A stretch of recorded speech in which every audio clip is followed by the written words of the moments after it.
Je vais vous présenter ce secteur de Madagascar et nous remontons vers le nord par des routes qui sont tracées sur les cartes, mais la réalité est tout autre. La moitié de ce parcours aller se fera par des routes que l'on appelle routes cassées-cassées. Sur ces tronçons de routes cassées ou sur ces pistes, notre progression très lente a souvent des allures du Paris-Dakar, ce qui nous permet souvent de rencontrer des insectes qui sont endémiques au pays. Par leur forme et par leur variété, leur nombre est immense. Ces insectes très beaux sont collectionnés par des passionnés. En recherchant les plantes, j'ai parfois eu de la chance de rencontrer certains de ces insectes, dont j'ignore les noms, mais ils sont d'une beauté surprenante. Ces espèces de pucerons ont près de 2 cm de long. Ils ressemblent à nos petites émeraudes, mais chez nous, elles sont blanches et minuscules. Une autre espèce, plus petite, d'environ 8 mm, qui ressemble de loin aux coccinelles de chez nous. Ces insectes, très beaux comme les précédents, sont des animaux suceurs de sève des plantes. Je ne les ai rencontrés que sur un arbrisseau. Ils vivent en colonies très importantes. Comme l'espèce précédente, ils sont difficiles à filmer, car ils se mettent en mouvement dès que je m'approche.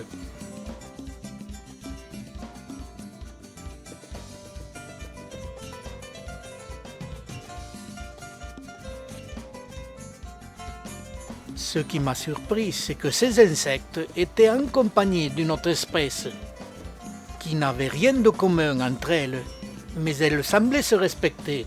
Cette espèce d'insectes blancs ressemble à nos cochenilles, mais aux dimensions plus importantes. Ce qu'il y avait de curieux, c'est que ces deux espèces d'insectes semblaient vivre en bonne intelligence.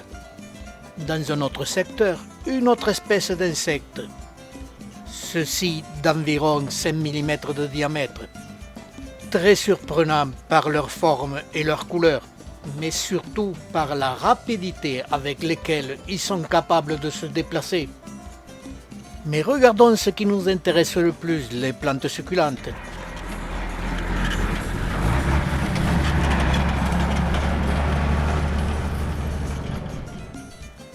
Cette agave est répandue sur presque tous les secteurs arides de Madagascar.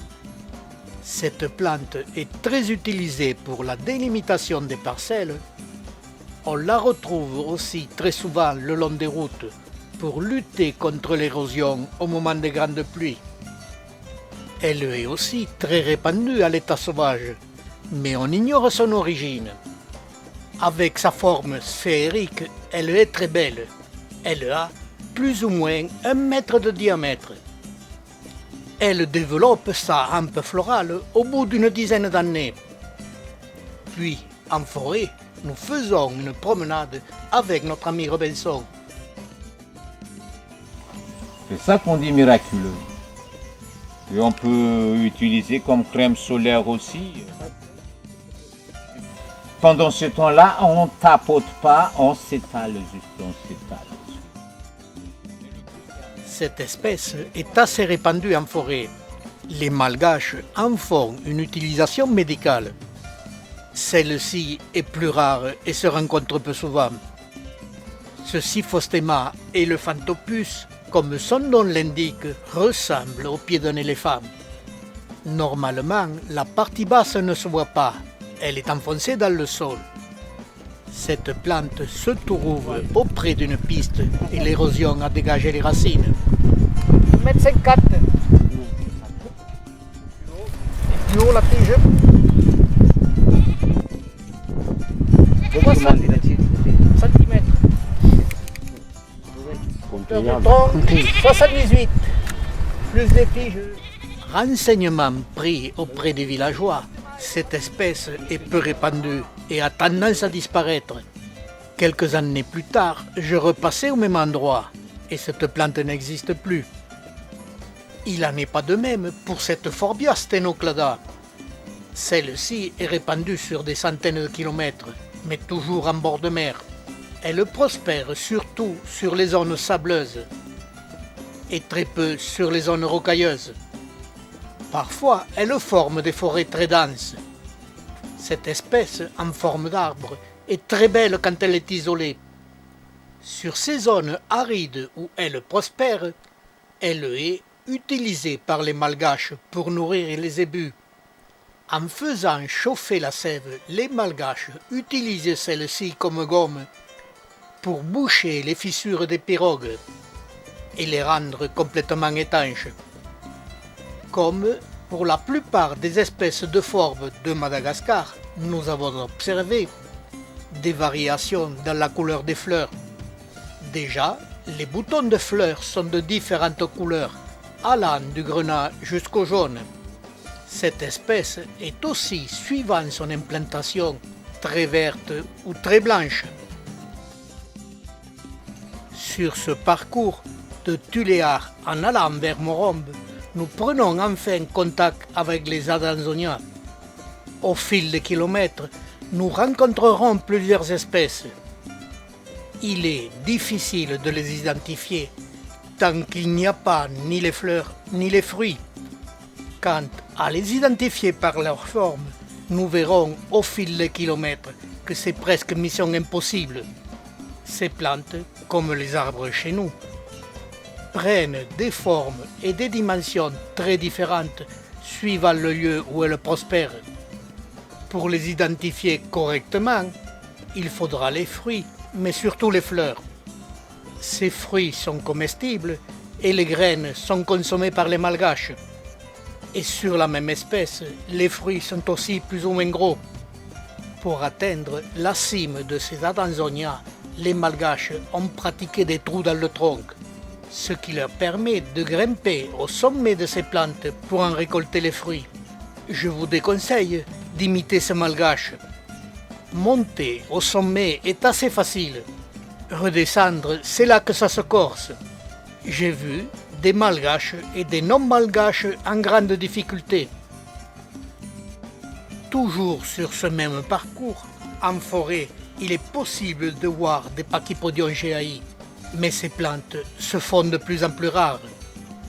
Ce que j'ai observé, une absence de jeunes sujets, mais surtout la plupart des vieux sujets étaient amputés d'une ou de plusieurs tiges. La raison est toute simple, nous retrouvons ces plantes en décoration dans les jardins malgaches. Et ce phénomène ne peut que s'amplifier. À cet endroit, il y a 5 ans, il n'y avait rien. Nous continuons notre périple par les routes cassées.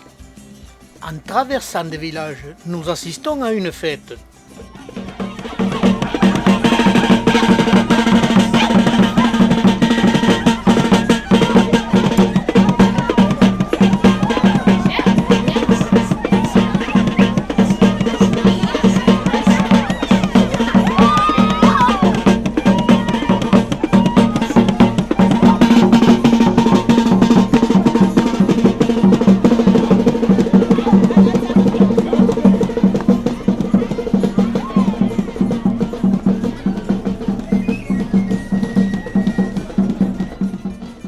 Toujours par des routes cassées, nous progressons pour enfin atteindre ce que nous sommes venus voir.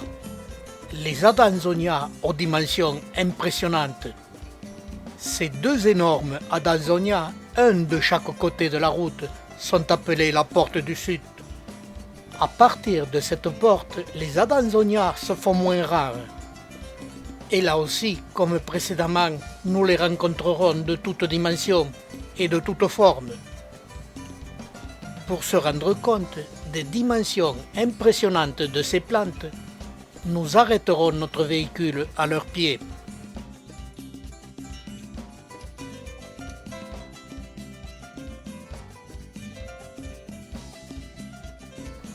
Au pied de ces plantes, nous ressemblons à des lilliputiens. L'image a de la peine à nous retransmettre les dimensions de ces plantes.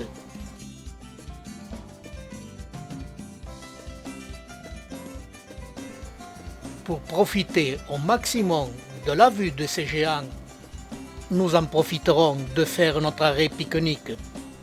Et ce n'est pas souvent que nous aurons le plaisir des yeux et la joie de nous restaurer à leurs pieds. Compte tenu de leur dimension, au moment des pluies, ces plantes doivent absorber une quantité d'eau impressionnante.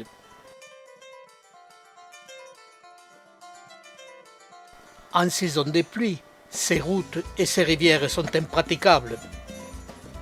Et c'est là la saison où les adenzonias se mettront à fleurir.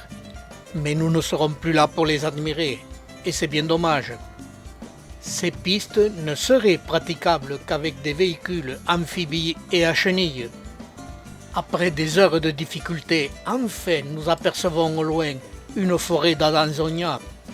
Même de très loin, ces forêts sont impressionnantes.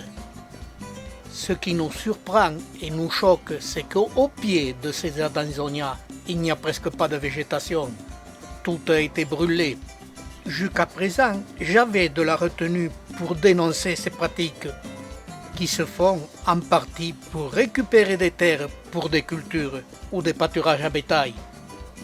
Mais j'ai eu la preuve qu'une grosse majorité de ces pratiques se faisait pour le plaisir des pyromanes. Ces forêts sont le lieu de prédilection où prospère un très grand nombre d'espèces animales ou végétales de petite dimension. Mais avec ces incendies répétitifs, tout est détruit, sauf les grands adésonias. Et pour l'avoir constaté, dans ces forêts incendiées, il ne reste que les adenzonias à grand volume. Tous les jeunes sujets assurant la pérennité de l'espèce ont disparu. Dans ces secteurs incendiés, il n'y a pas de renouvellement. Combien de centaines d'années faut-il pour avoir des adenzonias de telle dimension? Quand ces géants auront disparu de leur propre mort, il n'y aura plus rien. À l'avant, un secteur qui a été touché par les incendies il y a plusieurs années. À l'arrière, un secteur qui n'a pas été touché par les incendies. La différence est frappante. À l'arrière des Adanzonia, c'est le lieu où prospèrent des centaines d'espèces animales ou végétales. À l'avant, les incendies sont passés et c'est le désert. Il ne faut pas oublier que nous sommes en zone aride et que la nature, pour conquérir ces zones arides, y a mis plusieurs centaines d'années. Incendier ces zones arides qui sont impropres à toute culture pour l'homme est un crime impardonnable. Les Malgaches en payent et en payeront un jour l'addition. Où passent les incendies, c'est-à-dire presque partout, il est très rare de voir de jeunes Adanzonias. Celui-ci que la flèche nous montre a plus de 100 ans et il est à peine apte à résister aux incendies. Dans ces incendies, combien d'espèces végétales de petit volume ont disparu? Quant aux petites espèces animales, comme ce caméléon, elles se font de plus en plus rares. Elles sont dans l'impossibilité de fuir les incendies. On pardonne ces incendies quand ils ont lieu sur des zones où l'homme récupère les terres pour les cultures. Mais on ne peut pas pardonner sur les zones arides où rien ne pousse à part les plantes succulentes. Car celles-ci protègent la vie de plusieurs espèces animales ou végétales. Nous remercions nos épouses qui nous ont accompagnés sur ces routes et ces pistes infernales. Elles ont supporté avec le sourire ces heures interminables de pistes, où nous sommes ballottés d'un coin à l'autre du véhicule. Et pendant nos arrêts, c'est la solitude et la chaleur intense de la brousse. Heureusement, pour nos soirées et nos nuits, ce sera le confort et la bonne chère. Mais toujours au milieu des plantes succulentes, où les hôtels en sont de plus en plus friands pour leur décoration.